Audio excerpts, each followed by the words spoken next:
តែមកក្របហើយជោគជ័យទៅលើអីជោគជ័យទៅលើការពេញចិត្តជោគជ័យទៅលើគុណភាពកម្រិតហ្នឹងគឺគាត់ acceptable បាទន័យថា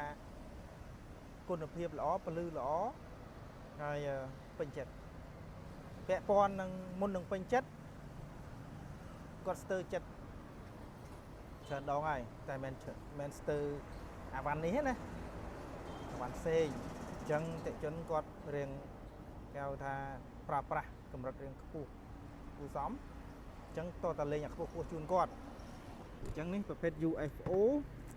បងប្អូនអាចនឹងអត់ធ្លាប់ឃើញជ្រុងតែទូកៅវណាយមុខ4បន្លោះចេះសិតតែគុជ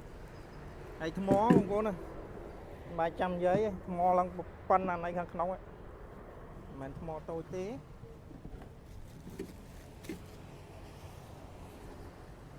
ភ្លឺល្អណាបញ្ជាក់ជូនដល់ភ្លឺល្អពេលនេះ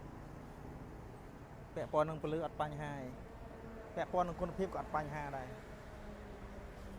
ព្រោះ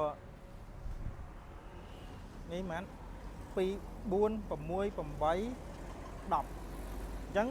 បន្ទាប់ពីគាត់តេស្តគុណភាពហើយគាត់បញ្ជាទិញ10ជាលើកទី1អាចនឹងបន្តទៀតអញ្ចឹងអ្វីដែលល្អយើងខ្ញុំតែបង្ហាញជូនគាត់នៅតម្លៃវាដឹងថ្លៃអានេះមកក្របវា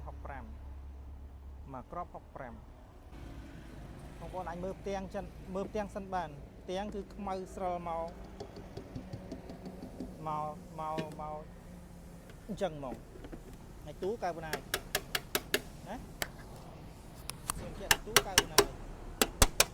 ទូរបស់វាគឺប្រើកៅបណ្ណាយអញ្ចឹងហើយដែកបងប្អូនទិញដែក75អានេះដាក់ដែក75មកត្រូវហ្មងដែក75ខ្ចៅយើងមានឲ្យតេឡេយើងមានឲ្យអញ្ចឹងបងប្អូនខ្វះតែដែកទេខ្វះបកគោលណាដែក75យកមកដាក់នេះចាប់ខ្ចៅវាជាប់មកអូខេខ្ញុំរៀបចំជូនតេជុន10ឈុតនេះ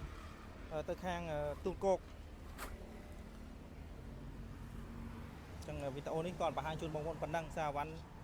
គុណភាពតម្លៃរៀងខ្ពស់តែបងប្អូនប្រើមួយដឹងមួយមិនប្រើម្ដងហើយទិញម្ដងហើយត្រូវទិញម្ដងទៀតអត់ទេគឺទិញមួយដឹងមួយទី1យើងប្រើបានយូរទី2គឺពលឺល្អ